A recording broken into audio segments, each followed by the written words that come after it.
Sí. Hola grupo, ¿cómo están? El Señor les bendiga. Qué bueno verles, bienvenidos, bienvenidas. Amén, bendiciones, pastor. Genial, vamos a orar e iniciamos y pidámosle la dirección al Señor para este tiempo. Amén. Señor, tu presencia es grande, tu presencia, Señor, es eterna, es poderosa. Gracias porque nos permite, Señor, acercarnos a ti, conocer algo más de ti, adorarte, bendecirte. Gracias. Gracias te doy, Señor amado, por las personas que forman parte de esta clase. Gracias te damos, maravilloso Dios, por ellos y por ellas, Señor. Bendice sus vidas, Señor. Queremos exaltar y glorificar tu nombre como te lo mereces, Padre. Hay poder en ti. Permite, maravilloso Dios, que sea un buen tiempo en el cual podamos disfrutar, Señor amado, de tu presencia, del conocimiento y que podamos adorarte de esta manera, Padre Santo. Abre nuestra mente, nuestro corazón y permite que tengamos una información que se pueda convertir en práctica en nuestras vidas, Señor. Para tu gloria y honra. Amén. Bueno, muy bien. Recuerden, nosotros estamos viendo lo que se conoce como teología del Antiguo Testamento. De esa teología ya estamos en el tercer gran tema. O sea, nosotros hemos dividido, según el plan de curso, esta materia en tres grandes temas, en muchos temas grandes. Y cada uno de esos temas tiene unos subtemas, ¿no? Entonces, el primer gran tema fue los nombres y títulos de Dios en el Antiguo Testamento, y los subtemas son precisamente ver cada uno de sus nombres y títulos por separado. Luego vimos el segundo gran tema, que es la naturaleza o los atributos o las perfecciones de Dios, ¿cierto? Y eso entonces está en ese segundo gran tema. Ahí vimos entonces la misericordia, la justicia, la santidad, el poder de Dios, la ira de Dios, en fin. Ninguno de esos temas está agotado. Nunca se agota un tema. Lo que se agota es el tiempo. El tema nunca se agota porque eso siempre se puede profundizar y profundizar más en esos asuntos. Y empezamos a ver un tercer tema, que es los seres espirituales. Y dentro de esos seres espirituales estamos viendo subtemáticas como ángeles. Hoy nos corresponde serafines, querubines. Luego vamos a ver entonces demonios y Satanás. ¿Listo? Eso es lo que vamos a trabajar o a continuar trabajando en esta clase. La clase anterior vimos el concepto de los ángeles, ¿correcto? Y hoy vamos a retomar con los serafines. Permítame, entonces voy a compartir una pantalla con unas diapositivas.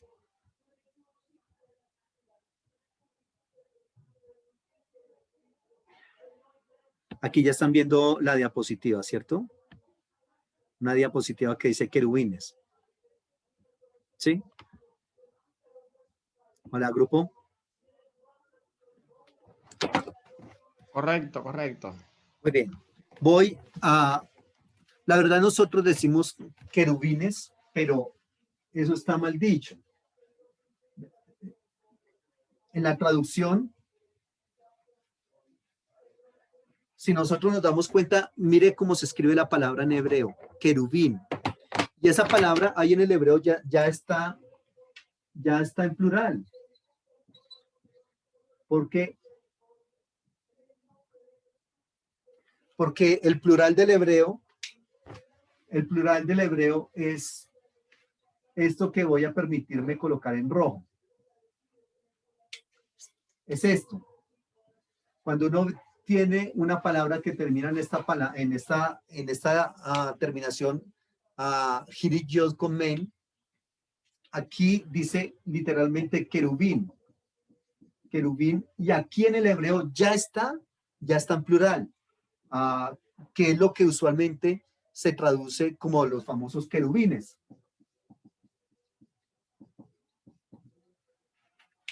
Esa sería la traducción, querubines. La verdad no hay mucha diferencia entre la palabra escrita en el hebreo y la manera en que se lee como se lee en español. Y hablemos un momentico de esos querubín. A ellos se les va a mencionar en textos como primer libro de Reyes, capítulo 6 al 8. Pues es un texto un poco extenso, pero también ellos están mencionados en Ezequiel capítulo 1 y en Ezequiel capítulo 10, que era el texto que nosotros habíamos de pronto mencionado en la clase anterior, solamente mencionado, pero permítanme hacer una referencia un poco más directa a este texto. Leamos sobre todo Ezequiel capítulo 10. Perdón, Ezequiel capítulo 1 y luego vamos al 10. Ezequiel 1. Mire la descripción de un querubín. Realmente uno dice, bueno, o sea, ahí están esos seres y se describen de una manera bastante interesante. Pero realmente cuando uno ve la descripción de esos son seres que uno dice, o sea, son realmente bien raros. Por ejemplo, mire lo que se plantea acá. Voy a leer desde el versículo 4. Miré y vi que venía del norte un viento huracanado y una gran nube con un fuego envolvente, y alrededor de él un resplandor. En medio del fuego algo semejante al bronce refulgente. Oiga, entonces tenemos que cuando uno ve un querubín es algo refulgente, algo brillante. Dice, y en medio de todo vi la gran figura de 4 seres vivientes. Entonces lo que es refulgente es lo que está alrededor de los querubines, pero también lo son los querubines. Y en medio de todo vi la figura de 4 seres vivientes. Esta era su apariencia. Ojo, había en ellos un parecido a seres humanos. Cada uno tenía 4 caras, es decir, hay una cara acá, lo que sería nuestra cara, hay otra cara acá y otra cara allá, ¿cierto? Tenían 4 caras y 4 alas. Sus piernas eran rectas y la planta de sus pies como pezuñas de becerro. Ojo, les estaba diciendo que podemos ir mirando las esfinges babilónicas como esa que está ahí en la diapositiva. ¿De dónde tomaron ellos la imagen de los querubines? Esos datos que nosotros tenemos de estos seres celestiales provienen mayoritariamente de Babilonia. Los querubines son esas esfinges babilónicas que están presentes en los palacios de los reyes o en las entradas de la ciudad o en algunas casas importantes y que están colocadas ahí de manera muy grande y que tienen esa figura de la cual estamos hablando y que son puestos ahí para protección de las ciudades, de los palacios o de las casas, reitero, importantes. Estos seres, Israel los observa en Babilonia y los importan para, digamos, actualizar y para complementar su iconografía, ¿ya? Entonces ellos empiezan a ver esos seres y los empiezan a describir en el texto bíblico. Ahora, por otro lado, recordemos un poco de cronología bíblica. ¿Ustedes saben dónde está ejerciendo su ministerio Ezequiel? Pues Ezequiel está en el exilio en Babilonia. Ezequiel es parte de lo que se llaman los profetas del exilio, que son el profeta Ezequiel y el deutero Isaías. Ahí ellos están trabajando en el exilio. Y es en el exilio, en Babilonia, donde Ezequiel ve estos seres vivientes. Y permítame, sigo leyendo para hablar un poco más de la descripción de estos seres. Versículo 6. Cada uno tenía 4 alas, 4 caras y 4 alas. Sus piernas eran rectas y la planta de sus pies como pezuñas de becerro que centelleaban a manera de bronce muy bruñido. Debajo de sus alas, a sus 4 lados, tenían manos humanas. Sus caras y sus alas estaban por los 4 lados. Con las alas se juntaban el uno al otro.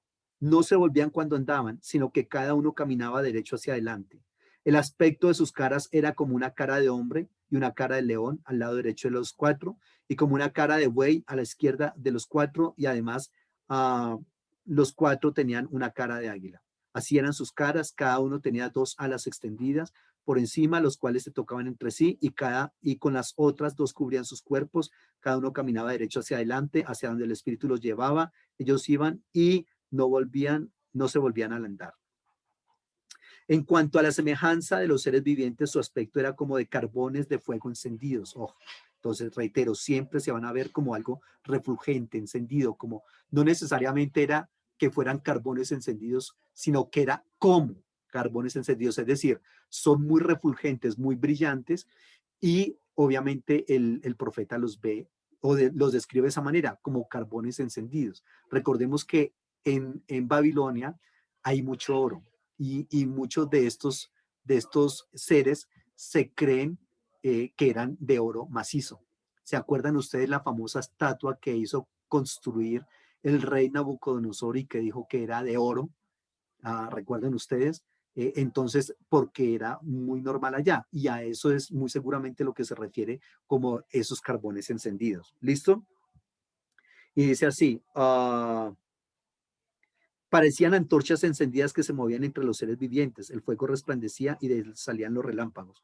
Los seres vivientes corrían y regresaban a semejanza de relámpagos.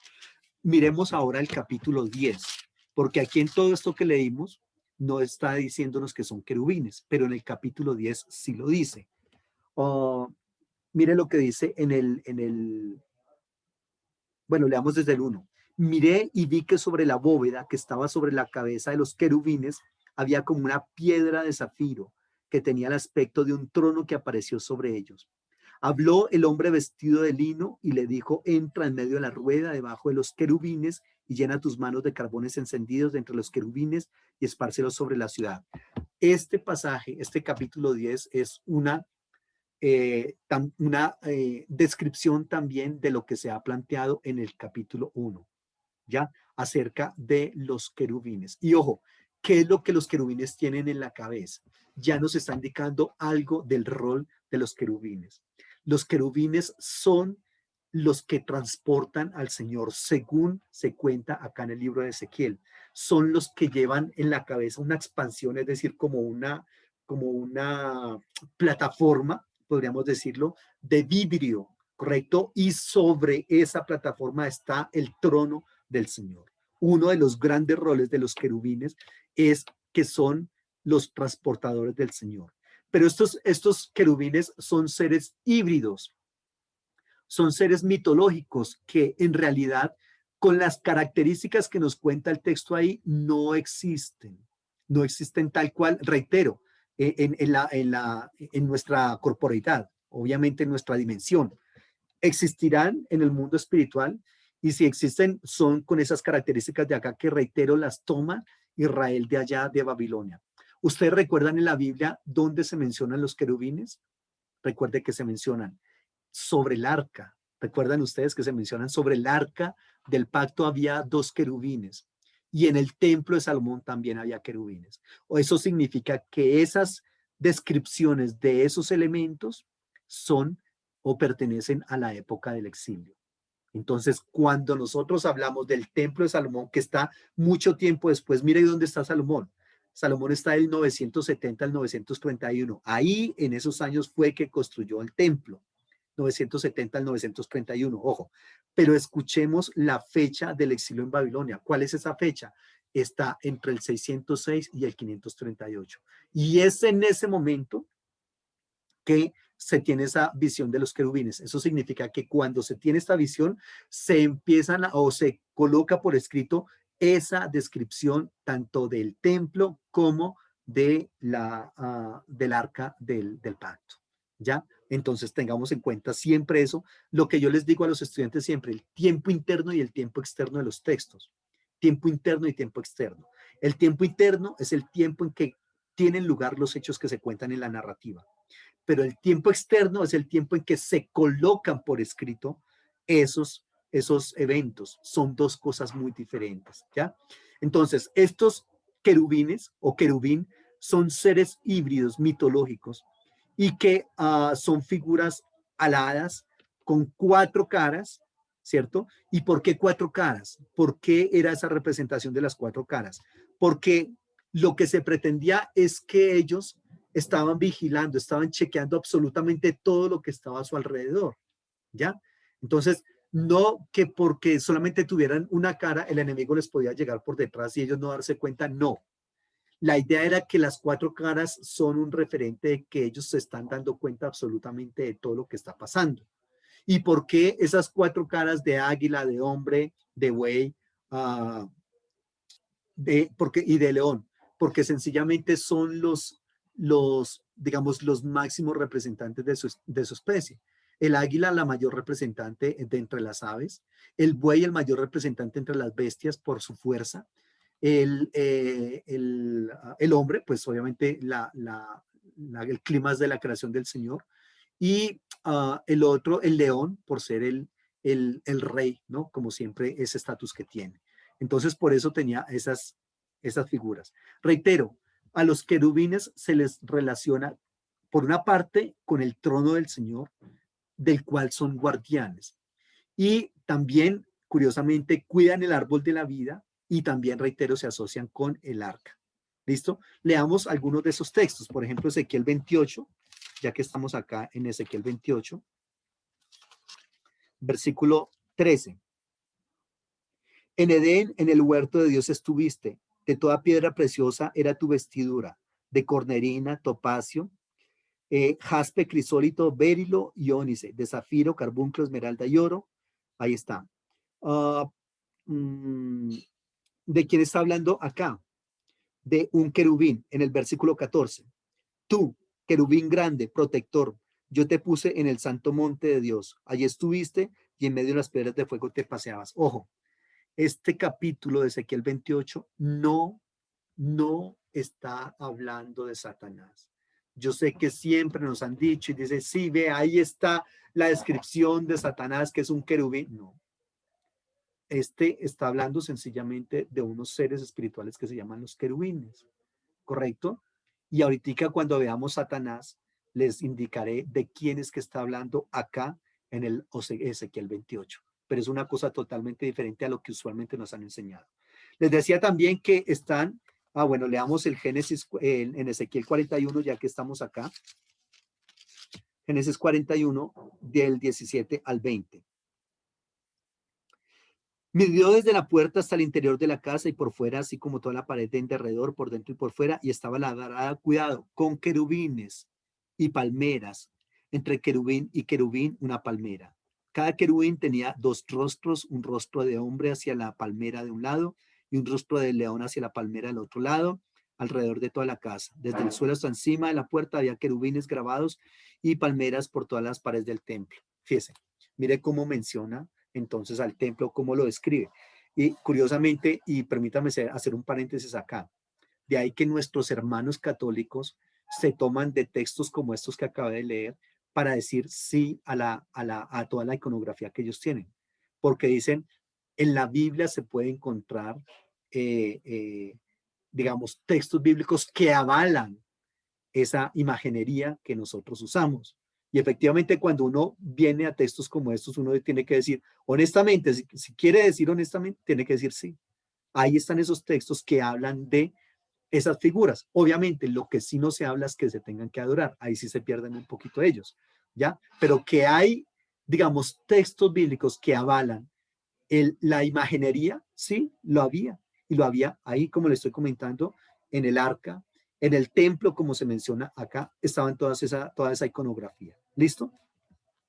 Leamos, por favor, Génesis capítulo 3, versículo 24, que el evento de la caída y de la expulsión del Edén está también, digamos, enriquecido con las figuras de los querubines. ¿Qué nos dice? Perdón, ¿qué nos dice ese 3:24? Echó pues fuera al hombre y puso querubines al oriente del huerto del Edén y una espada encendida que se revolvía por todos los lados para guardar el camino del árbol de la vida. Según lo que acabamos de leer en Génesis 3:24, ¿qué podemos extractar nosotros de este pasaje? ¿Qué podemos extractar? Podemos extractar que este pasaje de Génesis capítulo 3, por lo menos en esta última parte, se redactó en el exilio. se redactó en el exilio. Entonces, fíjese, aunque está hablando de un texto o de un evento que tiene lugar mucho, mucho tiempo atrás, tiene que decirse que ese evento se redactó en el exilio. Cuando ellos tomaron esa, esa cosmovisión de acá y la colocaron allá en Génesis capítulo 3. ¿Se ve cómo funciona el texto bíblico? Leamos, por favor, Primero de Reyes. Primero de Reyes, capítulo 6.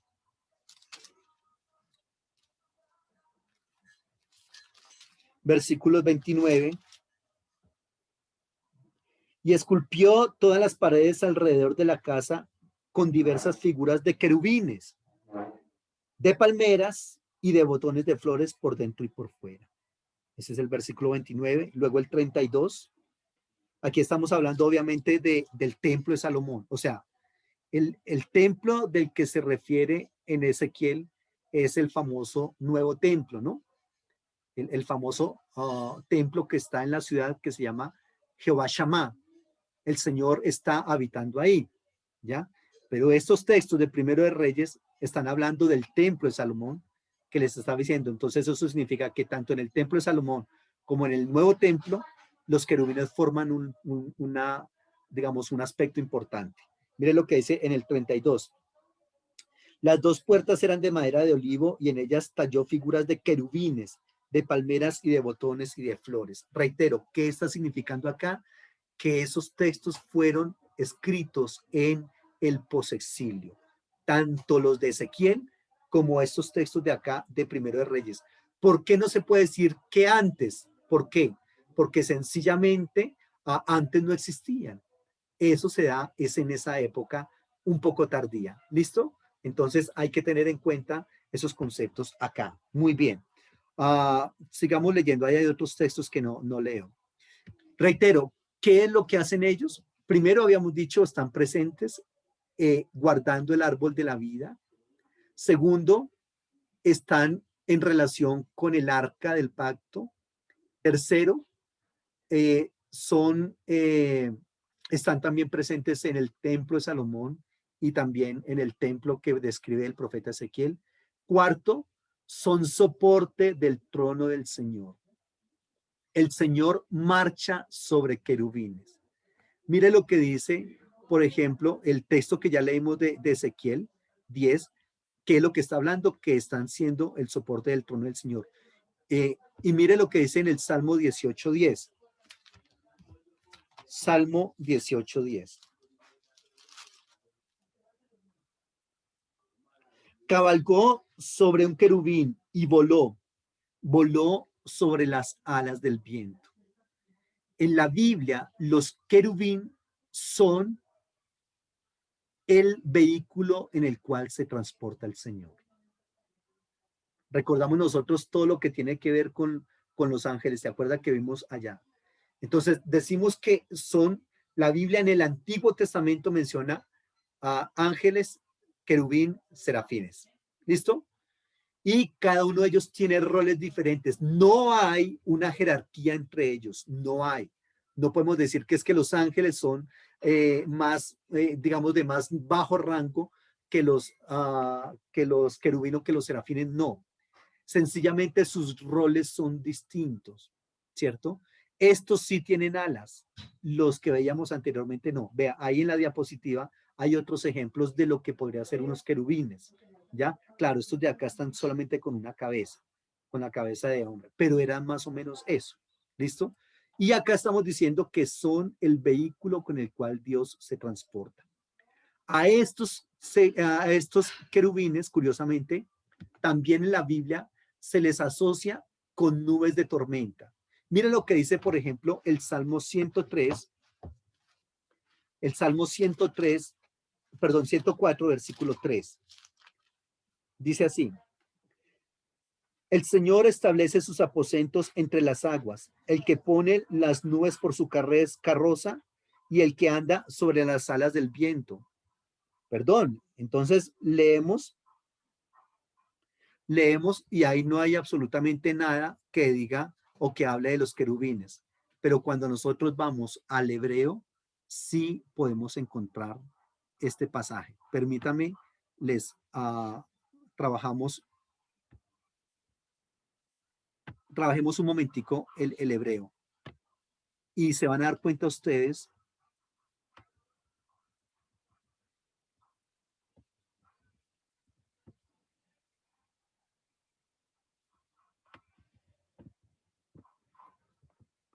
Les dije que Salmo, ¿qué? Salmo 104:3, ¿no? Aquí estamos. 104, versículo 3.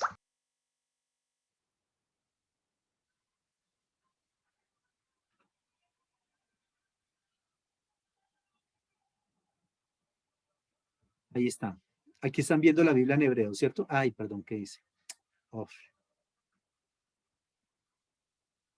Perdón, que lo tenía y lo perdí.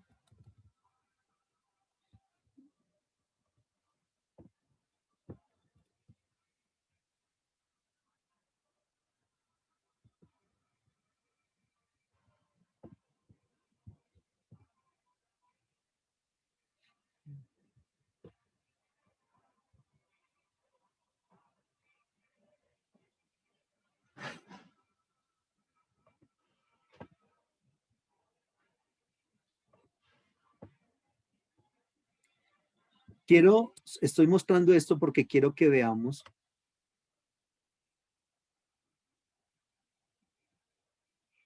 Porque leímos el Salmo 104, versículo 3, y no había nada de querubines.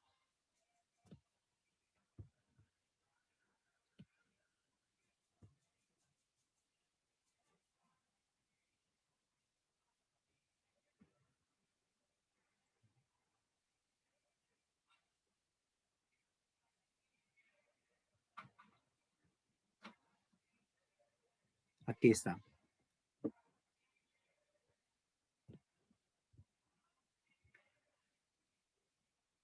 Aunque la Biblia no lo traduce de esa manera, pero en el griego sí están. En el hebreo, perdón, sí están.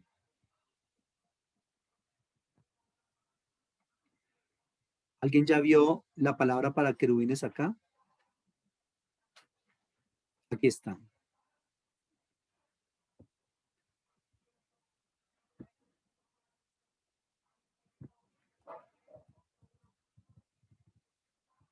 ¿Qué es lo que dice el Salmo 104:3? Por favor, lo repite.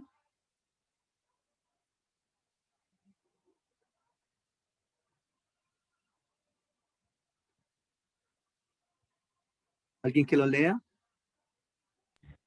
Dice 104:3, que establece su aposento entre las aguas, el que pone las nubes por su carroza, el que anda sobre las alas del viento.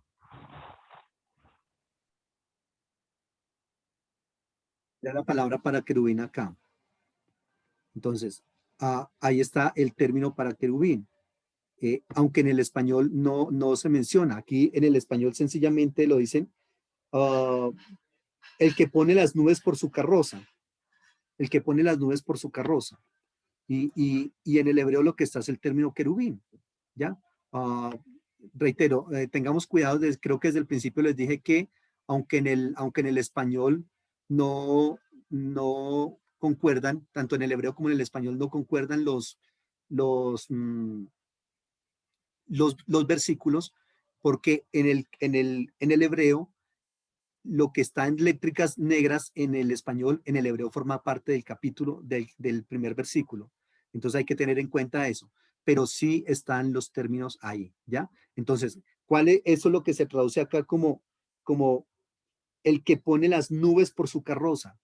Ese término acá es sencillamente querubín en el hebreo, ¿listo? Y hay otros pasajes, por ejemplo, Isaías 19:1 o Deuteronomio 33:26 o Ezequiel 1:13 o en Génesis 3:24. Todos estos textos, cuando nosotros lo leemos, por lo general se habla de nubes, pero lo que está en el hebreo es el término querub o querubín. Y entonces eso significa que a los querubines se les asocia con las nubes de tormenta. con las nubes de tormenta, unas nubes tormentosas.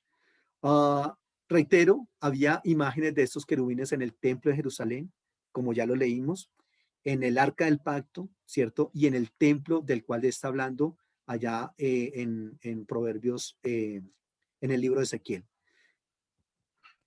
Muy bien. El texto o la famosa frase del que el que tiene su trono sobre los querubines, que se aplica al Señor, tiene origen, cuidado, siempre recordemos en Silo. Segundo de Reyes 19, del 14 al 15, Salmo 99, 1. Ahí nosotros hablamos, dense cuenta por favor la imagen que estoy colocando ahí. Si ve que tiene como una plataforma sobre ellas, más Pastor, o menos. tiene la sugartencia, sí, la hebraica en la pantalla. Oh, perdón, gracias por avisarme.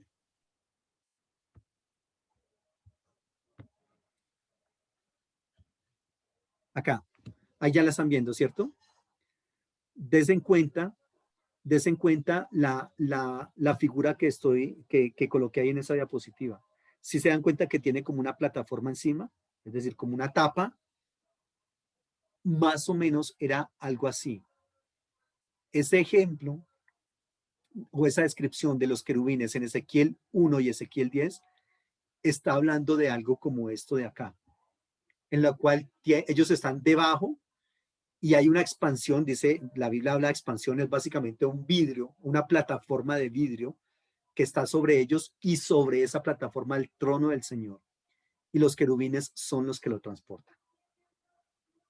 ¿Ya? Eso es entonces en cuanto a los querubines. Entonces, también reitero, ¿qué fue lo que dijimos desde el inicio? Los querubines están, ¿qué? Cuidando el camino al árbol de la vida, 1. 2, están en relación con el trono del Señor, son los que lo transportan. 3, están en relación con el arca. En el arca hay 2 querubines. Están en relación con el templo del Señor, ¿cierto? Porque en el templo de Salomón se menciona querubines y en el templo de Ezequiel también se mencionan querubines, ¿ya? Y son también relacionados con las nubes tormentosas. Nubes tormentosas, es decir, como que ellos causan tormentas cuando desean. Esos son los querubines, perdón. Cuidado, estos seres no están en relación entre Dios y el ser humano. Los ángeles sí. ¿Se acuerdan que decíamos que los ángeles estaban para ayudar al ser humano, para lidiar con una cantidad de situaciones, para ejecutar los juicios del Señor y estaban muy en relación con el ser humano? Los querubines no. Los querubines lo que hacen es mostrar parte de la majestad de Dios, proteger el recinto sagrado. Pastor, Sí. estos seres espirituales, como los querubines, son seres poderosos, ¿no? Que siempre están conectados con el trono de Dios. Podemos decir que ellos estaban presentes en el jardín del Edén. Es lo que dice el texto, que leímos de Ezequiel 28 y el texto de Génesis 3, que estaban allá, reitero, guardando el camino al árbol de la vida.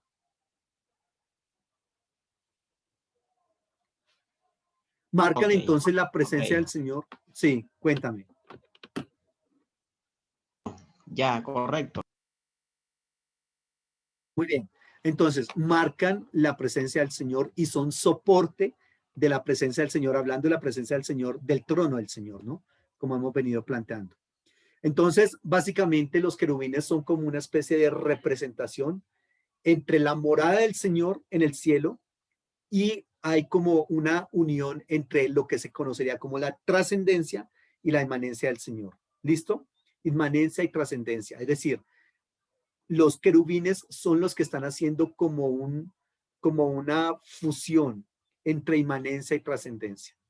Es como que están haciendo un puente entre esa gloria del Señor y cómo el Señor también puede estar presente en la tierra. Muy bien. Y ahí en el libro de Ezequiel, luego de la destrucción del templo, persiste la idea de los querubines y se le da, aparte de eso, una interpretación nueva. Mire lo que dice Ezequiel. Ezequiel capítulo 15. Perdón, qué pena. Éxodo capítulo 15, es que Ezequiel. Éxodo 15, versículos 17 al 21. Tú los introducirás y los plantarás en el monte de tu heredad, en el lugar donde has preparado, Señor, tu morada, en el santuario que tus manos, oh Señor, han afirmado. El Señor reinará eternamente y para siempre. Cuando el faraón entró cabalgando, aquí habla algo muy importante, y es que recuerdan lo que hablamos de el texto de Ezequiel hablando de los querubines. Ese texto de Éxodo 15 es una referencia a ese nuevo lugar de que el Señor va a implementar. Y ahí entonces están nuevamente los querubines.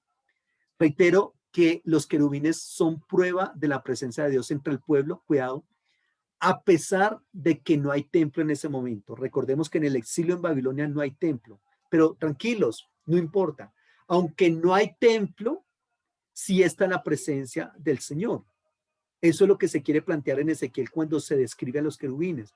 Recordemos, los querubines son símbolo de la presencia del Señor. El Señor está ahí porque ahí están los querubines, que son los que lo transportan. Entonces, aunque no hay templo, sí hay querubines, es decir, sí hay presencia del Señor. ¿Ya? Pero, como le comento, hay que comparar ese parecido de los querubines con los de Ezequiel capítulo 1. Muy bien. Preguntas de los querubines. Preguntas de los querubines.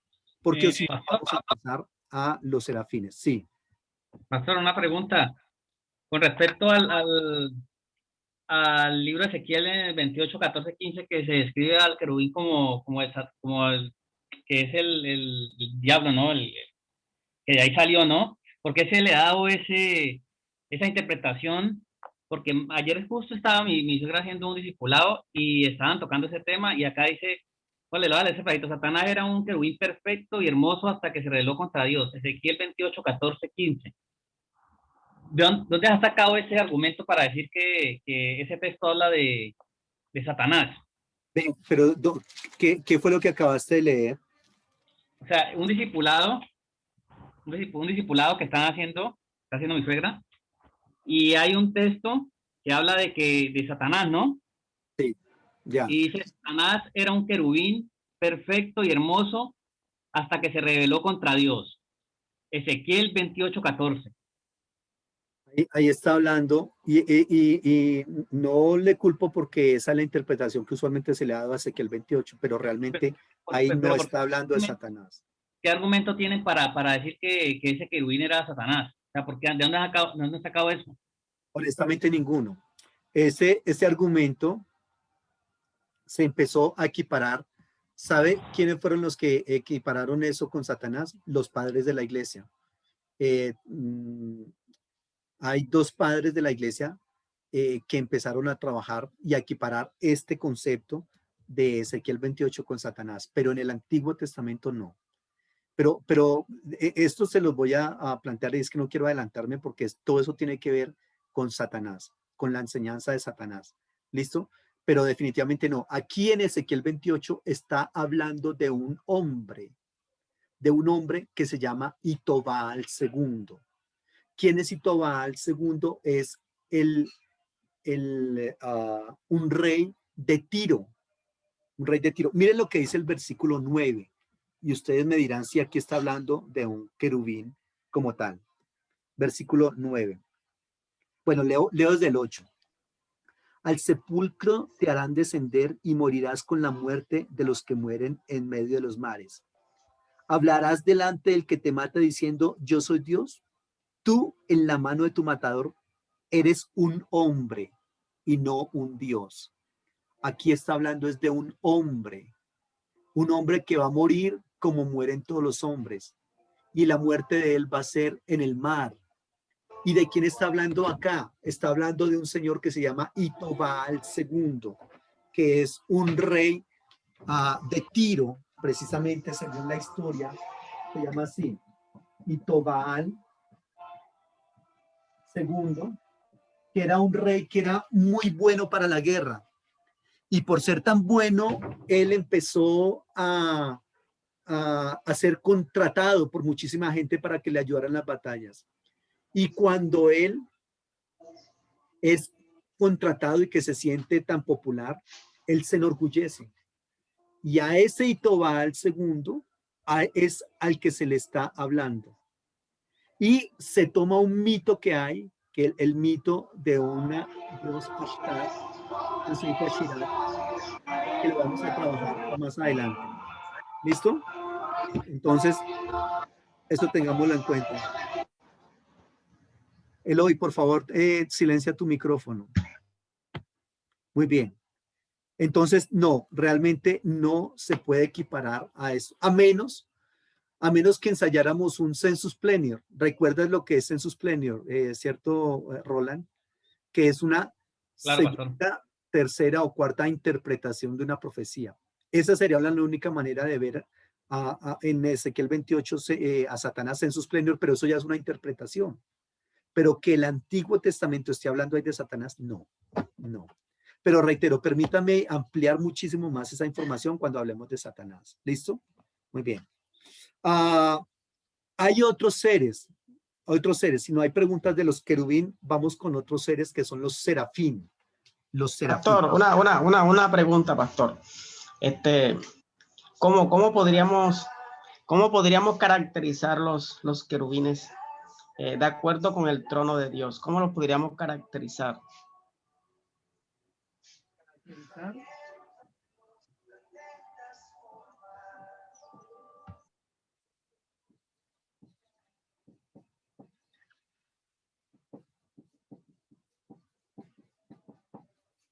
Aquí están los serafín.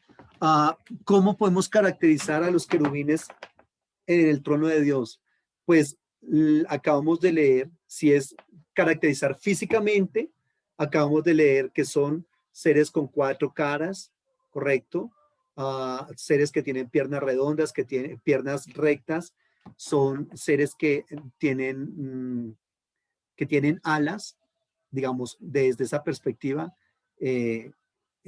digamos, antropomórfica, si se puede decir antropomórfica, o corporal, mejor dicho, porque son seres híbridos. Pero si vamos a hablar de su, digamos, de su rol, como le comento, ¿están qué? En el Arca del Pacto, están en el Templo de Salomón, están en el Templo de Ezequiel, están cuidando el árbol de la vida, están también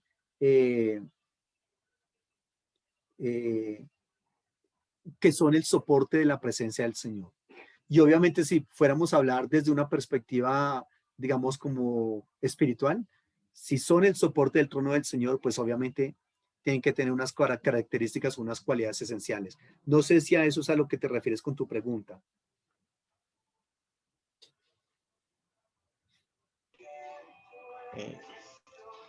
Con la representación con la representación que ellos ejecutan, o con su servicio, con su rol, ¿cómo es ese trono? ¿Un trono de misericordia? ¿Un trono que cómo queda ese trono?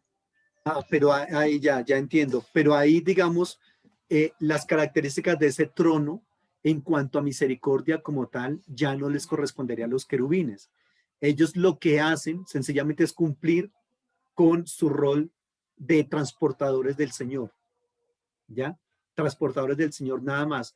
Pero ya, si se habla, por ejemplo, las características de ese trono, que obviamente las características de su trono como tal son las características del que ocupa el trono. El trono como tal no tiene nada que ver, es el que ocupa el trono y a quien representa ese trono. Ahí ya empezaríamos a hablar de de los atributos, naturaleza o perfecciones de Dios, como efectivamente lo vimos. Es poderoso, es santo, es justo, es misericordioso, pero también es ira y es poderoso, en fin, pero eso ya son otras características que, reitero, no le pertenecen a los querubines, sino lo que le pertenecen al que los transporta. Los querubines serían en esa perspectiva, discúlpeme, para entenderlo un poco más cotidianamente, los choferes de Dios, según lo mencionan esos textos, ¿no? Con los que transportan al Señor, así como cuando uno agarra un Uber o un carro de estos. Muy bien. Eso en cuanto Ese pastor.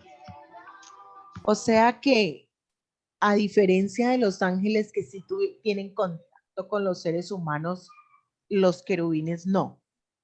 es correcto. Los querubines no tienen contacto con los seres humanos. Digamos, lo más cercano es que son un puente, como le comentaba, entre la trascendencia y la inmanencia de Dios. Los querubines hacen como ese puente, como de traer a Dios desde la trascendencia y elevarlo de la inmanencia, ¿ya? Entonces, recordemos que trascendencia es Dios separado del ser humano totalmente y de la creación. Inmanencia es Dios estando presente en la creación. Perdón, hagamos entonces, dicen los querubines, como un puente, un término medio entre unos y otros. Eso es lo único que pueden hacer, pero a los querubines no se les ve en relación directa con el ser humano e indirecta muy poco. Indirecta, por ejemplo, en el sentido de que eran nubes tormentosas, y la nube tormentosa pues tiene una influencia en el ser humano, pero digamos directamente tal cual como destrucción o como protección, como decíamos en la clase anterior, como el ángel de la guarda y cosas de esas, no están en relación en ese sentido con el ser humano. Muy bien, solamente como en relación con el trono de Dios. Bueno, lo que vimos por allá en Génesis, que estaban protegiendo el camino al árbol de la vida, pero pues ahí tampoco se ve, digamos, como una relación, digamos, tan estrecha, sino sencillamente usted acá no pasa. Eso es lo que se quiere pretender, usted acá no pasa. Muy bien. ¿Listo? Preguntas. Aquí lo que hay que notar es bastante curioso, la corporeidad de esos seres, que es bien curiosa y que obedece, reitero, a las esfinges babilónicas. ¿Listo? Por otro lado están los serafín. Los serafín son mencionados en Isaías capítulo 6:2. Ese es el relato de vocación de Isaías, y también los describe en alguna dimensión. Isaías 6. En el año en que murió el rey Usías, vi yo al Señor sentado sobre un trono alto y sublime. Sus faldas llenaban el templo. Cuidado. Por encima de él había serafines. Cada uno tenía 6 alas. Ojo, estos también tienen alas, pero tienen más alas que los querubines. Los querubines tienen alas, pero al parecer son solamente 2. Mientras que estos tienen 6 alas.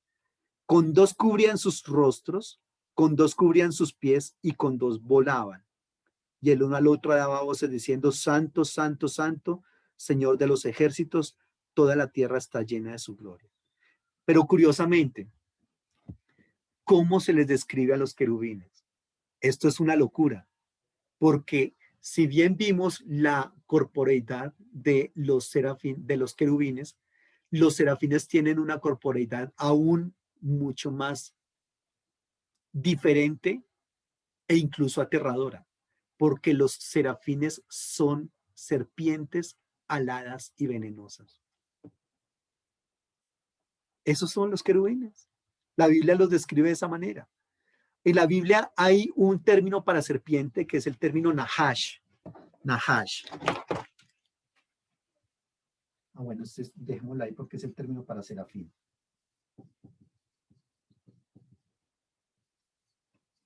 Es lo que se traduce como serafines. En la Biblia, en el hebreo, hay un término para serpiente que es el término nahash.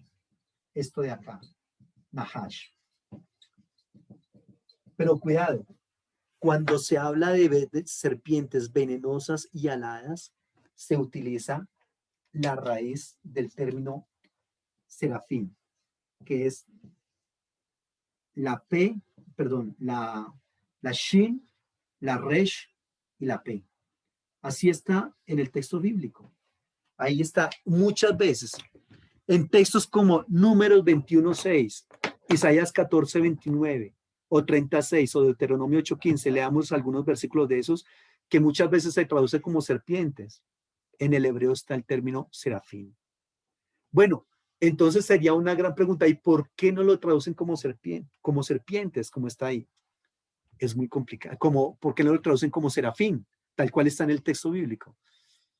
Porque toda traducción pretende tener como ciertos parámetros. Los traductores dicen, bueno, ¿y eso qué aporta para el lector? De hecho, muchos de esos traductores, no sé, tendría que decirles, es posible que les falte este concepto acá. pero leamos algunos textos y ojalá pudiésemos leer, aunque dudo muchísimo que algunas traducciones tradujeran serafín en lugar de serpientes. Leamos, por ejemplo, Números, capítulo 21.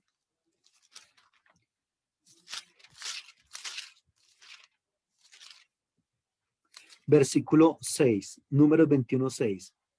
Entonces el Señor envió contra el pueblo unas serpientes venenosas que mordían al pueblo, y así murió muchísima gente. Vean qué texto tan curioso, ¿no? Pero permítame, leemos. Por favor, vayamos leyendo otros textos mientras que yo busco algo acá.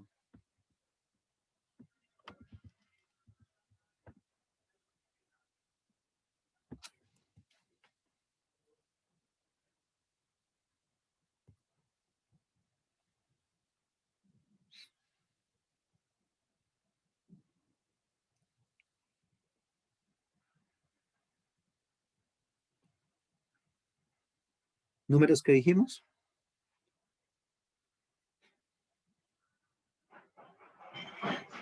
Veintiuno 6.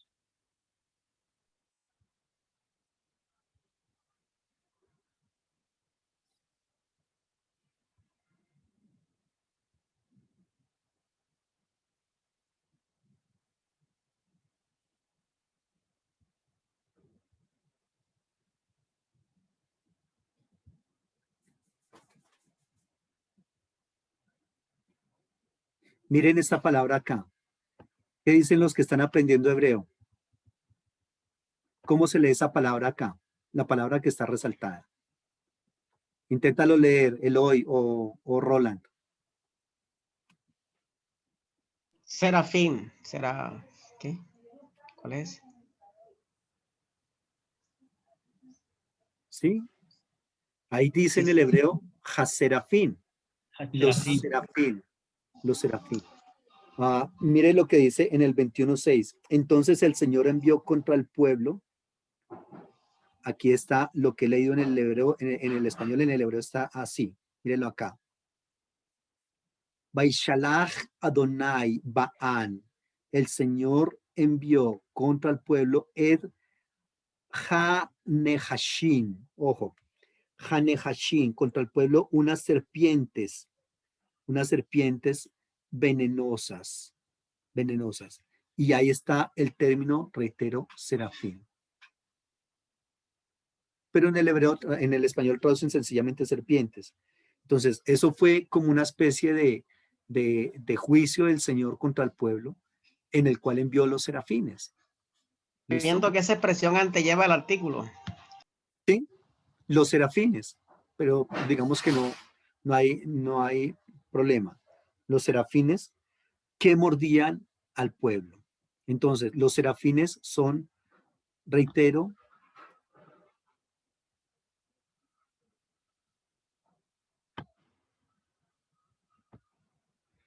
aquí está. Entonces, se les describe con cuerpos de serpientes aladas y venenosas.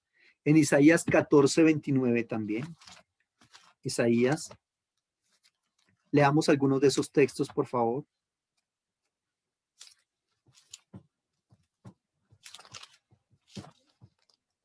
Isaías 14:29. No te alegres tú, toda Filistea, por haberse quebrado la vara del que te hería, porque de la raíz de la culebra saldrá una víbora y su fruto será una serpiente voladora. Ahí está. Entonces, ese texto es bien interesante. Por favor, leamos algunos otros textos mientras que busco esto en hebreo. Deuteronomio 8:15 o Segundo de Reyes 18:4. Y yo voy a leer Isaías 14, ¿qué? 14:29.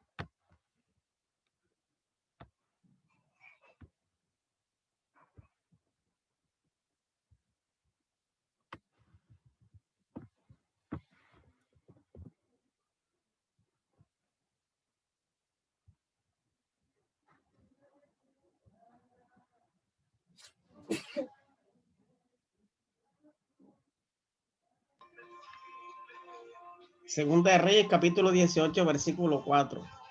Él quitó los lugares altos y quebró las imágenes y cortó los símbolos de acera e hizo pedazo la serpiente de bronce que había hecho Moisés, porque hasta entonces le quemaban incienso los hijos de Israel y la llamó Nehushtan.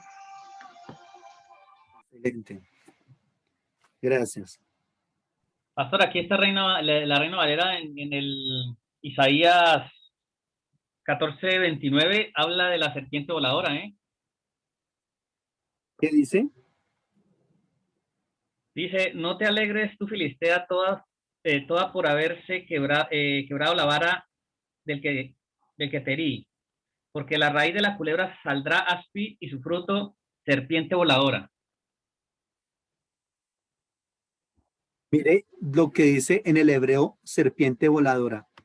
Miren esta raíz que está acá. Esa famosa serpiente voladora en el hebreo es un serafín. Vean acá. Mire, esta raíz que está allá es esta raíz que yo tenía acá. La raíz saraf. Esa es la raíz para serafín. Entonces, eso es lo que se traduce. Y en el texto que leyó Eloy, lo que colocó o lo que erigió Moisés en el desierto era un serafín, o por lo menos una serpiente alada. Lo que pasa es que en el Antiguo Testamento, el concepto de las serpientes aladas es muy poderoso, es tremendamente poderoso. O sea, se conocían serpientes o se representaban muchísimas serpientes aladas, ¿ya? Y eso es lo que trabaja eh, aquí Pastor, el escritor pastor, bíblico. Sí, pastor, ¿cómo se puede confirmar ese dato que usted nos da allí de que Moisés, la serpiente que erigió en el desierto, fue un serafín? leamos el texto. ¿Cuál fue el texto que leíste? Segunda de Reyes, capítulo 18, versículo 4. Repito, él quitó los lugares altos y quebró las imágenes y cortó los símbolos de acera e hizo pedazos la serpiente de bronce que había hecho Moisés, porque hasta entonces le quemaban incienso los hijos de Israel y la llamó Nehushtan. ¿De Reyes qué? 18. 4.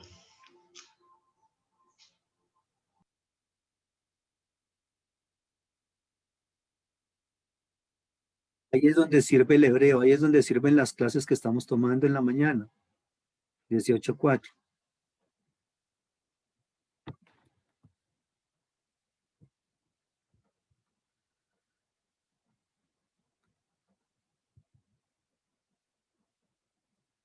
Ha Bamot Beyishab Ed Hasebu El Hagun Kitab Nahash Hanashan Asher Adonai Moshe Ki Ab Hayamin Haran Hahu Ben Israel Corin Log Hanehushtan Hanehushtan. Segundo de Reyes 18:4. Seraf.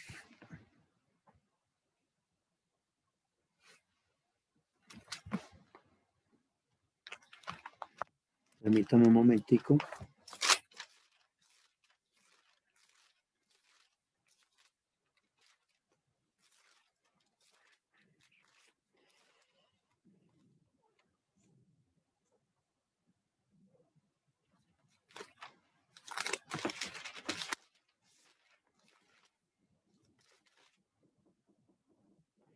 En todos los lugares altos.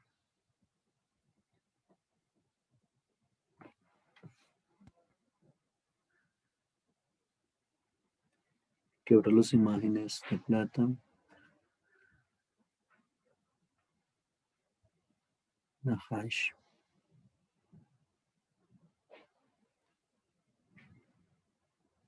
La serpiente de bronce. Nahash. Ki Hayamin. Human. Hu. Ben Israel. Nehushtan. Nehushtan. Aquí está, no está el término serafín. Aquí está Nahash. Nahash. Ha-Vegashon.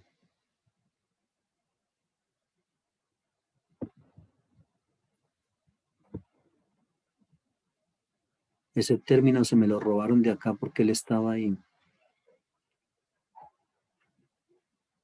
Nehushtan.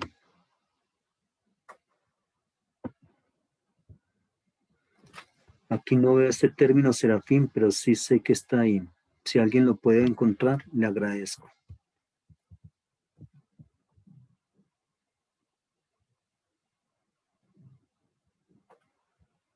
Nahash.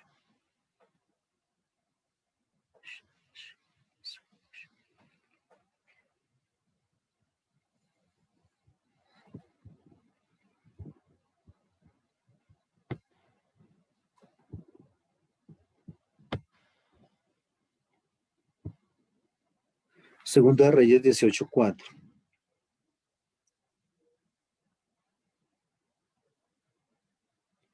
Ese término sí está ahí, pero no lo encuentro, la verdad. Pero lo que dicen los libros de teología es que este término está ahí y que es un serafín.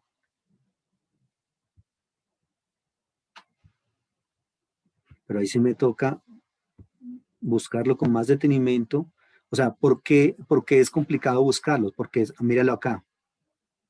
¿Por qué es tan complicado buscarlo? Porque es que los términos en el hebreo no están tal cual. Es decir, si uno va a buscar este término tal cual acá, está acá, no lo va a encontrar. ¿Ya? No lo va a encontrar, sino que va a encontrarlo con prefijos, infijos y sufijos. Y uno tiene que buscar muy bien para poder encontrarlo, el término acá. Entonces es por eso, creo que es este acá, míralo. Entonces es por eso que no se puede encontrar tan fácilmente a veces, porque es una palabra que está unida con otras palabras en prefijos, infijos y sufijos. ¿Ya? Es por eso. Entonces ese es como el asunto acá. Pero ahí está el término. Entonces, básicamente, a ver, lo que pasa es que en la antigüedad el concepto de la serpiente es un concepto muy poderoso. Es un concepto eh, en el cual la serpiente es como un semidios. Y Moisés es una persona que fue criado en Egipto. Y nosotros no podemos decir ingenuamente que Moisés no tuvo nada que ver con esos dioses de Egipto. Moisés muy seguramente tenía muy presentes esos dioses de Egipto. En otras palabras, era adorador de esos dioses. Y una de esos dioses era una serpiente alada, que es una cobra lista para atacar ahí. En Egipto, esa serpiente se llamaba Horus, o también se llamaba Oreo, ¿ya? Y en Israel le colocaron el nombre de Nehushtan, como bien dice el texto. Pero entonces era como esa especie de dioses que representaban en unos lugares unas cosas y en otros lugares otras cosas. Y efectivamente eso es lo que se está trabajando ahí en el texto, ¿ya? Entonces hay que tener siempre en cuenta, digamos, como esos contextos en los cuales se está trabajando esos textos. En este caso, reitero, los serafín se les describe con cuerpos de serpientes aladas y venenosas. Números 21:6, Isaías 14:29, Deuteronomio 8:15 y Segundo de Reyes 18:4. Entonces, eso es como lo que se trabaja ahí en el texto, los serafín. ¿Listo? Muy bien. Vea, Gracias, pastor. Gracias, pastor. La pregunta la hice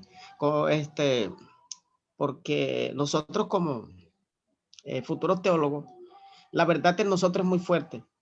Nosotros tenemos que sustentar una palabra y una palabra que es fidedigna, que es confiable, que es certera, ¿sí?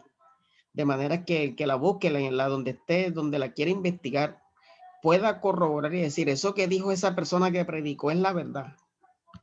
Mire este otro ejemplo de una serpiente alada, que reitero, eso en la Mesopotamia era muy normal en esa época. en la época en que se habla ¿se acuerda de la serpiente de Génesis 3? Por eso se dice que la serpiente, que ahora te arrastrarás. La idea que subyace ahí era que era muy seguramente tenía alas y que podía volar y que luego pierde sus alas. Entonces, si tenía alas, ¿para qué patas? ¿Ya? Pero luego cuando pierde como castigo en la etiología, eso se llama una etiología, en la etiología de Génesis 3, como castigo, ahora se tiene que arrastrar, perdón. Si se tiene que arrastrar, entonces, ¿por qué? ¿Qué era lo que tenía anteriormente? Entonces, en la antigua Mesopotamia y en la historia antigua de Israel eran muy comunes las serpientes con alas como esa que está ahí en el dibujo. Y cuidado, lo que le estaba diciendo ahorita, que esa es una apariencia aproximada al úreos la tiara del faraón de Egipto, o también que se le llamaba úreo, y que en Israel se le llamó Nehushtan. Entonces, esa es una cobra erguida que está en el símbolo del faraón como protección para él y para atacar a sus enemigos, ¿ya? Y normalmente estaba ahí en la tierra del faraón. Eso es, digamos, como lo que se ha trabajado en cuanto al úreo. Vea, aquí hay otra figura de serpiente alada, ¿sí? Entonces, ¿qué pasó ahí? Las cobras, las serpientes eran símbolos de resurrección y de nueva vida. ¿Por qué? Porque las serpientes cambian de forma, de cuero, de piel, varias veces en su vida.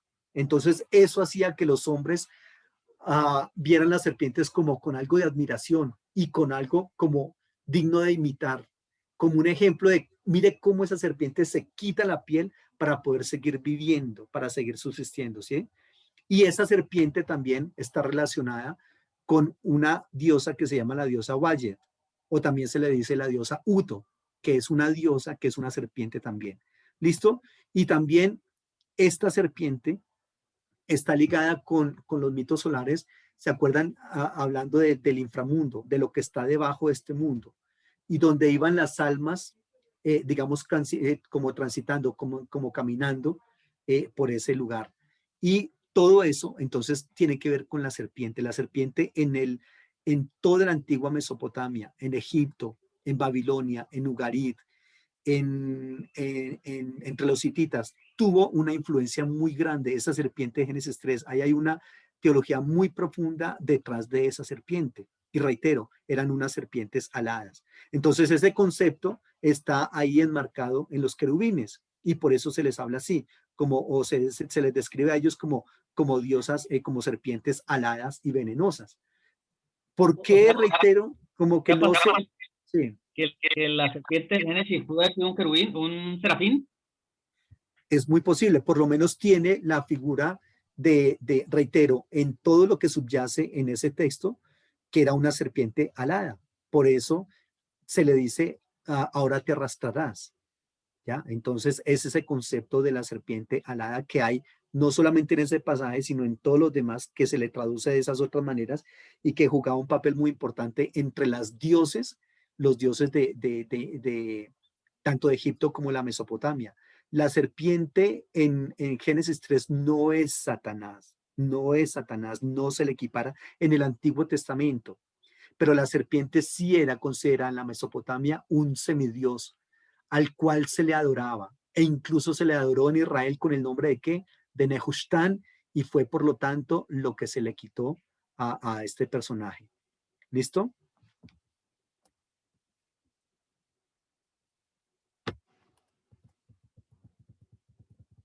Preguntas.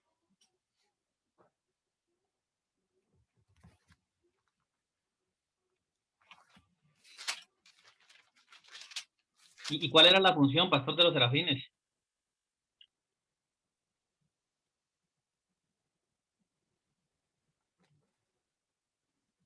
¿Cuál es la función de los serafines?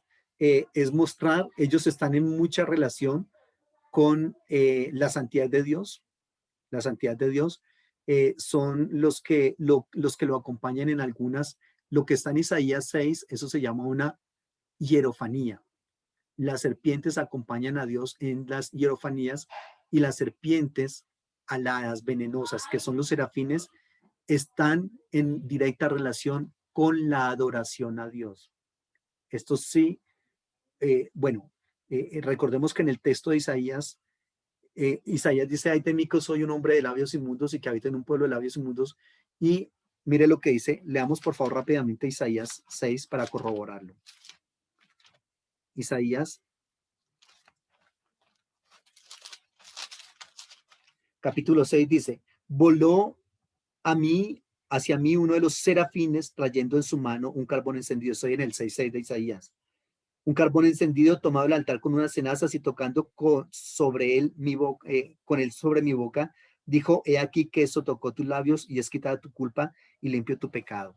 Los serafines entonces en ese sentido sí tienen como una especie de relación con el ser humano, en el sentido de que los santifican para presentarse delante del Señor, porque los serafines entonces son como una mediación entre la santidad de Dios y la santidad que debería tener el ser humano para presentarse delante de Dios, según este texto que está acá.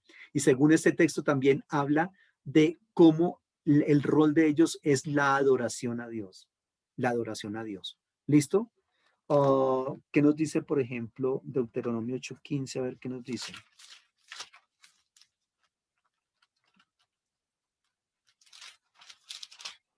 Preguntas.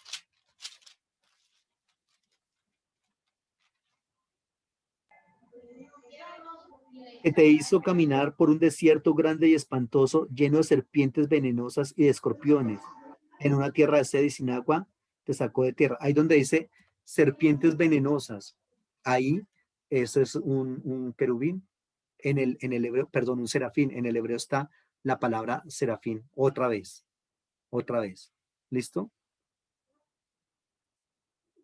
Preguntas. Pastor, con relación al tiempo de vida,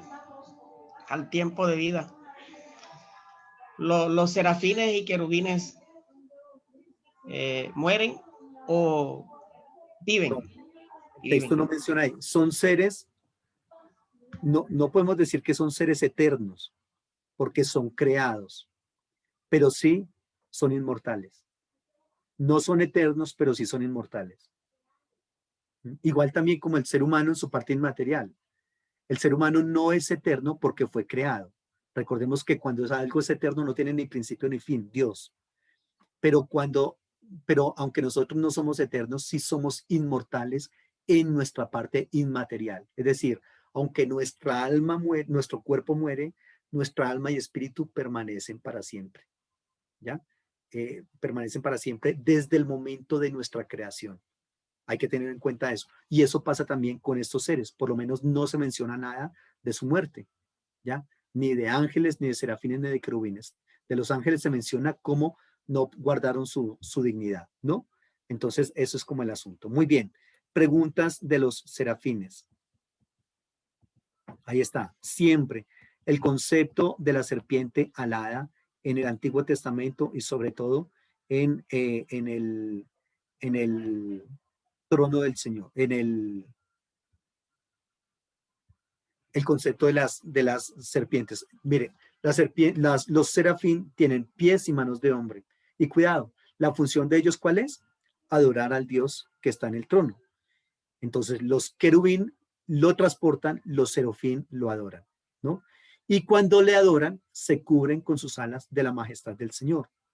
Entonces, recordemos que según el texto de Isaías, tienen 6 alas, con 2 cubren sus pies, con 2 cubren sus cuerpos, con 2 cubren sus caras y con las otras 2 alas vuelan. ¿Listo? Esos son los serafines. Y cuidado, la raíz hebrea, que es esta raíz que está acá, saraf, hace pensar en el rayo. ¿En qué sentido en el rayo? Al parecer es en el momento de la mordedura, porque como se habla de serpientes venenosas, en el momento de la mordedura es muy posible que se hable de esos seres así como tal. Y por la rapidez de la mordedura. ¿Listo? Entonces, el término saraf en el hebreo equivale al rayo, reitero, en la velocidad en el momento de la mordida.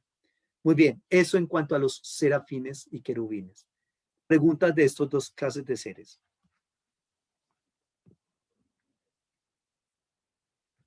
¿Algo para aportar?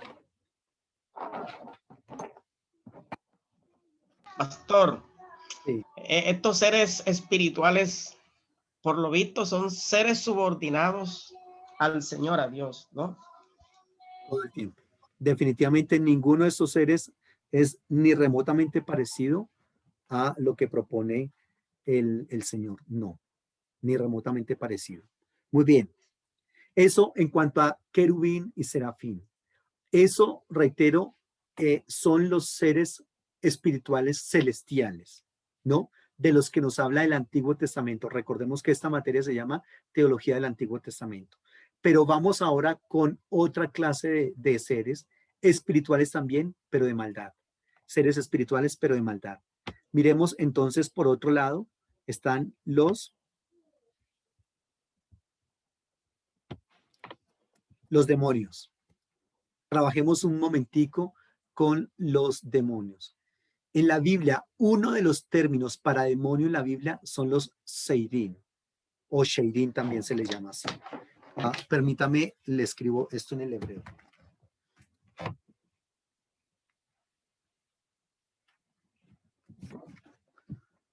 Aquí ya entramos entonces a hablar de otra clase de seres que son seres también espirituales, pero son espirituales de maldad. ¿Listo? Los seirín.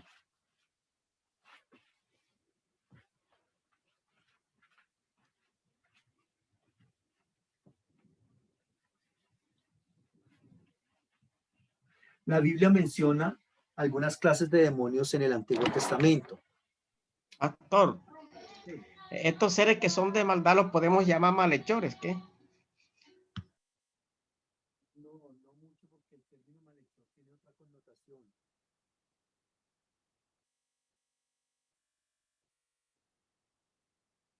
Aquí están. Los seirín. Ese es uno de los nombres para demonios en el Antiguo Testamento, porque hay otros nombres, por ejemplo, como los Shed, los sátiros, Azazel, Lilith, son diferentes nombres para demonios. A ver, en el Antiguo Testamento, cuidado, los demonios no van a tener ningún tipo de vinculación con Dios, ni con las potencias angelicales. Partamos de ese principio. O sea, ellos no tienen absolutamente nada que ver los unos con los otros, ni tienen relación de nada los unos con los otros, ¿ya? Y algunos de esos seres tienen formas de chivo, de chivo. Recordemos que esos seres con esa descripción como en forma de chivo eran los famosos, uno de los clases de demonios en el Antiguo Testamento son los sátiros. Usted sí ha escuchado que a veces una gente le dice a otra, usted es muy satírica o usted lanza muchas sátiras. Ese término sátiro significa demonio. Eran una clase de demonios que había ahí en el texto bíblico y en la antigüedad.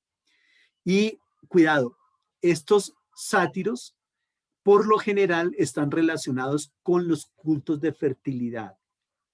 A ellos se les brindaba culto y se les brindaba adoración porque se les consideraba que eran los encargados de dar la fertilidad de los animales, de la tierra y de las mujeres. Eso era lo que pasaba también con el dios Baal. ¿Recuerdan? Que se le atribuía la fertilidad de esos mismos tres elementos y por lo tanto se les brindaba muchísima adoración porque el ser humano necesitaba que, que hubiese, digamos, esa fertilidad de la tierra, animales y mujeres y por lo tanto adoraban al primero que se les aparecía como el dador de esa fertilidad. Esos seres están en culturas como la egipcia, como la árabe, como la siria, como la babilonia. En todas esas culturas siempre había referencias y descripciones de seres sobrenaturales, pero malignos, ¿ya? Que se les denomina usualmente los demonios. Algunos de ellos tienen características de animales o formas de animales y otros de formas humanas. Reitero, según esas culturas, o sea, el concepto de demonios era muy fuerte en todas esas culturas, egipcia, árabe, asiria, babilónica, persa. Curiosamente, en Israel no fueron tan poderosas digamos, historias y creencias sobre los demonios, aunque sí, obviamente hay mucha descripción de ellos, pero no era tan importante para ellos, reitero, como si lo era para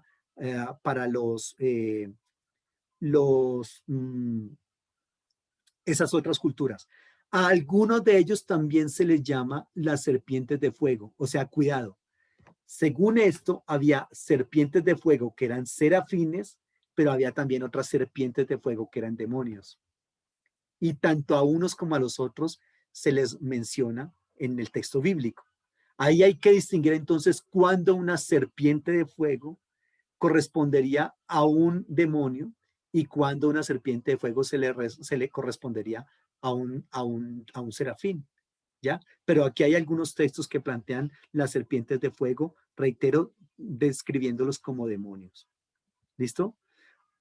En otras ocasiones se les habla de los machos cabríos o también se les dice los demonios peludos. Eran reconocidos de esa manera. Levíticos 17:7 o Isaías 13:21 o Isaías 34:14. Leamos por lo menos algunos de esos textos. Y hay que entender que a algunos de esos demonios se les consideró dioses en alguna época, pero que después fueron degradados a demonios. Leamos, por favor, rápidamente algunos de esos textos.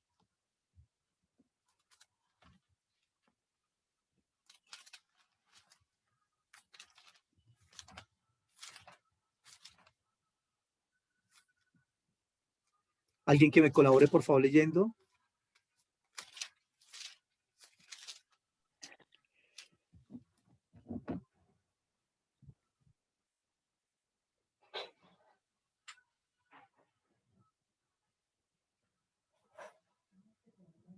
Mire lo que dice en el Deuteronomio 32:17. Sacrificaron a los demonios y no a Dios.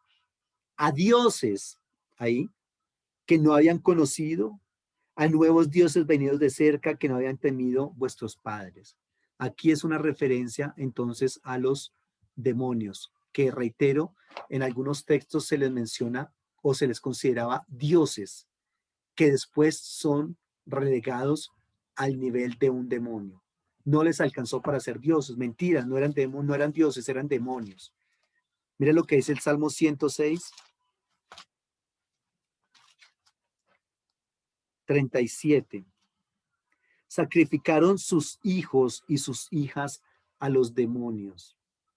Recordemos que ahí está hablando de la famosa hacer pasar los niños por el fuego. Y aquí entonces está hablando de ese concepto. ¿Listo? Pero leamos, por ejemplo, Levítico 17:7 o Isaías 13:21.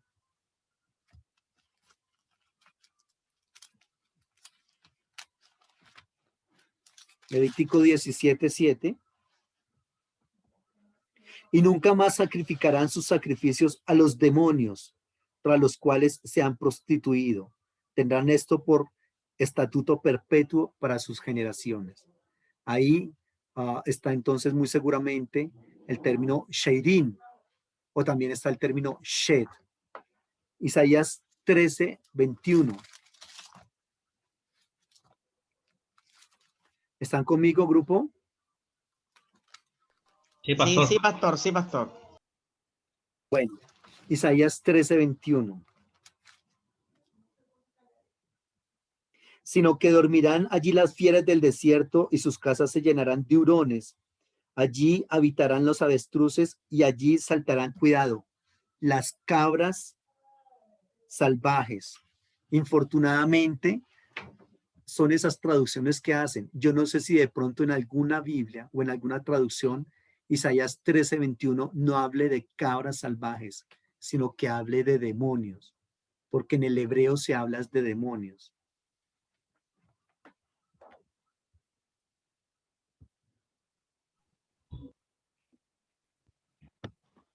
¿13:21, pastor?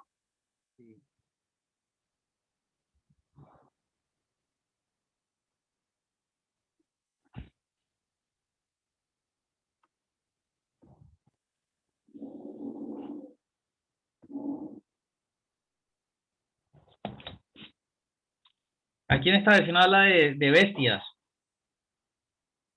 De bestias, o por lo menos está un poco más cerca.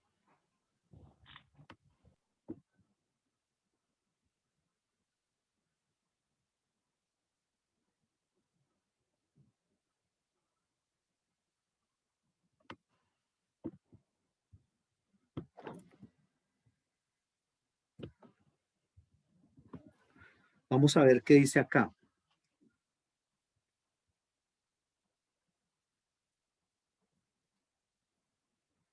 Me demoro mucho buscando porque es que tengo en el otro computador, tengo otro programa que ese sí solamente es hacerle clic y ya llega, pero este no, y por eso me demoro mucho buscando.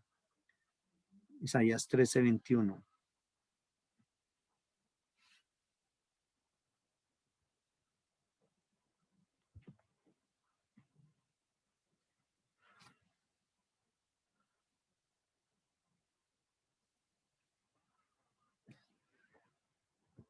Aquí están. Mire la palabra que está acá. Lean esta palabra en el hebreo, por favor.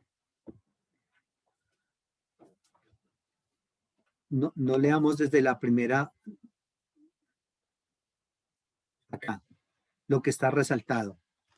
¿Cómo se lee esa palabra?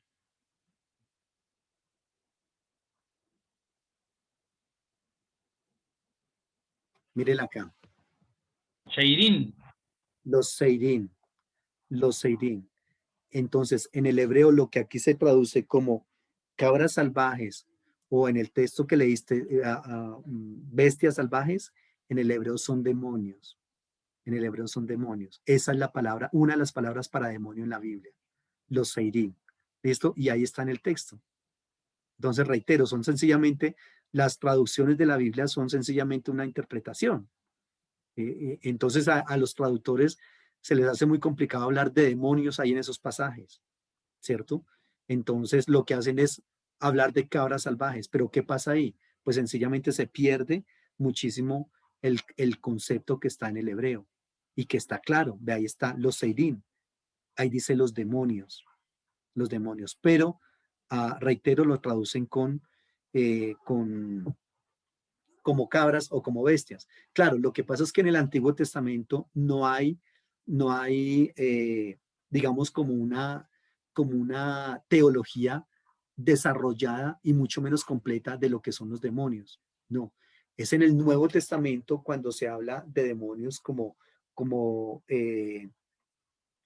se habla de demonios eh, como teniendo un reino y con jerarquías y todo, principados, potestades, gobernadores, fuerzas espirituales de maldad, etcétera, pero realmente son demonios acá. ¿Listo? Entonces, por no haber, digamos, como esa sistematización de la doctrina de la demonología, al parecer como que se tiende más como a cubrir estos aspectos. Muy bien. Eso es lo que estamos viendo de estos shading. ¿Qué más decimos de ellos? Cuidado. Una famosa demonia, una famosa demonia que está en Isaías 34:14. Leamos Isaías 34:14 a ver cómo tradujeron esta parte. Isaías 34:14. Alguien que me colabore, por favor, mientras que yo busco el hebreo.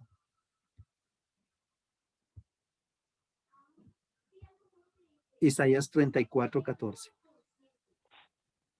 Dice, las fieras del desierto se encontrarán con las hienas y la cabra salvaje gritará a su compañero, la lechuza también tendrá allí morada y hallará para sí reposo. Qué pesar. Aquí se traduce como la lechuza. La lechuza. Mire lo que está en el hebreo. ¿Qué dice acá? ¿Qué dice este término acá? ¿Qué es lo que se traduce como lechuza? Ahí. ¿Cómo se lee esa palabra en el hebreo?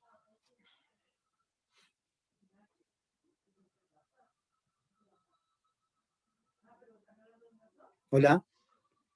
Ustedes pueden leerla. Obviamente pueden. ¿Sabe cómo se lee? Lilith. Lilith. Esa palabra en el hebreo se lee Lilith. ¿Quién es Lilith? Mire, ahí está en el hebreo.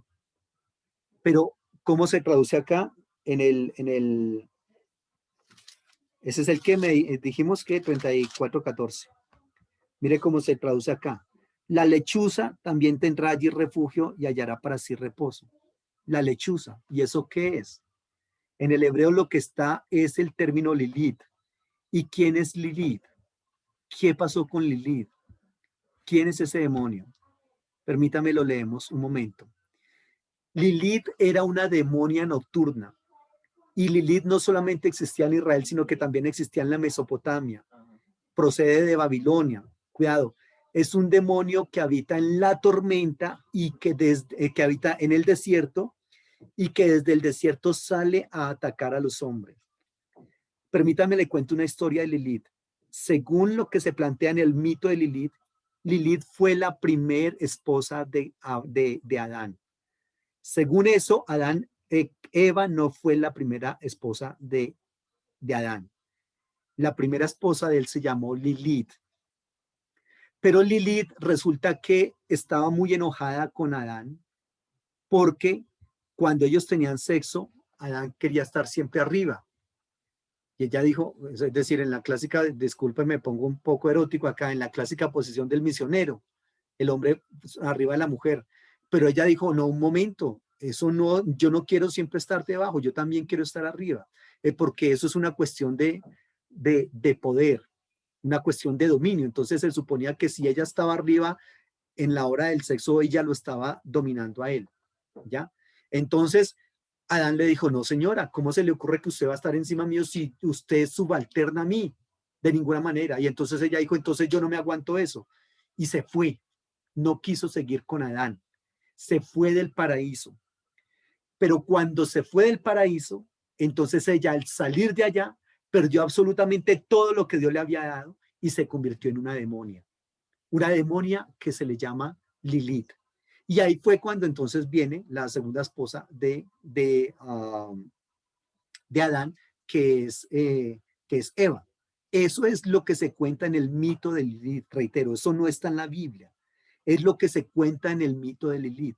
¿Por qué se tiene que hacer todo ese mito? Porque en la Biblia está mencionada una Lilith. Bueno, ¿y quién es esa Lilith? Entonces surge ese mito explicando quién era esa Lilith, ¿ya? Y usualmente a quién molesta a esta persona, usualmente a la familia, porque ella no pudo tener una familia. Entonces molesta tanto a los hombres, eso se convierte en una especie recordamos nosotros la famosa subcubo, recordamos, hemos escuchado hablar de incubos y subcubos. Lilith sería una especie de subcubo, ¿ya? Que sale a molestar a los hombres. Y las canciones de cuna tienen un origen en Lilith. Esa famosa canción de cuna, duérmete niño, duérmete ya, que nosotros acá en Colombia la cantamos porque viene el coco y te comerá o te llevará. La original no es así, la original es duérmete niña, duérmete ya, que viene Lilith y te llevará. Porque se cree que Lilith salía del desierto donde habitaba y como ella no había podido tener hijos ni familia, odiaba a las familias, odiaba a los hijos y se los llevaba, se los robaba. Y a los hombres venía y les hacía maldades sexuales. Ese es el concepto de Lilith que está ahí, que está mencionada en Isaías capítulo 34, versículo 14. ¿Ya? Y eso es lo que se plantea detrás de Lilith. Reitero, sencillamente yo recojo el mito que está ahí para tratar de explicar un nombre que está por una vez en la Biblia. Ahí solamente está en ese texto, Isaías 34, 14. Pero ahí la Biblia, ¿por qué hacen eso? De traducir que la lechuza, ¿y eso de lechuza qué es? ¿Qué es eso de lechuza? Lechuza es, creo que es el búho, ¿no? Pero eso ¿qué tiene que ver con Lilith? No tiene absolutamente nada que ver. Sencillamente es una traducción que hacen, que es como un eufemismo, para intentar como desligarse de todas esas cosas. Hay algunas versiones, hay algunas traducciones que sí traducen Lilith, creo que como una o dos, pero el resto no. ¿Listo? Eso, ¿dónde se puede ver todo eso? En el hebreo, en el hebreo. Por eso nosotros estamos estudiando hebreo y decimos genial seguir estudiando esto porque es la única manera de ver todos esos conceptos. ¿Listo? Muy bien, pero seguimos hablando de estos demonios la clase siguiente. ¿Listo? Seguimos hablando de eso. Muchachos, el Señor le bendiga, que estén muy bien. Lo bendiga a todos. Hasta luego. Hasta luego. Muchísimos éxitos.